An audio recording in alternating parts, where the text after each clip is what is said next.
गले का सारा सेंटर करके डबल कर लिया और ये पिन्ने लगा लिए।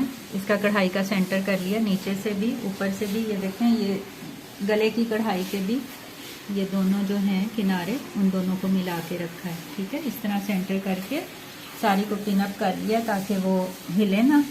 और सेंटर हमारे पास आ चुका है। अब ये बैक साइड जो है इसकी बंद साइड भी इस बंद साइड के ऊपर बिल्कुल किनारे के साथ किनारा मिला के रखेंगे।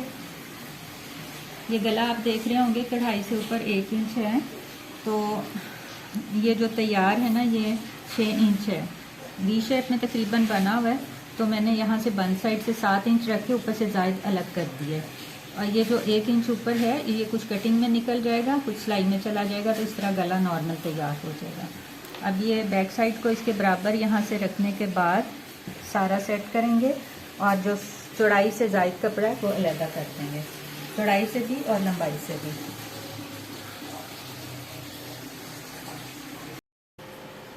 ये अगले हिस्से को मैंने पिछला हिस्सा ऊपर रखने के बाद उसके जितना बिल्कुल बराबर से, ये देखिए सब तरफ से चौड़ाई लंबाई इसकी उतार लिया। लंबाई जो है ना वो आधा इंच कम काटी है अगली, क्योंकि वहाँ पे एक पैच लगना है।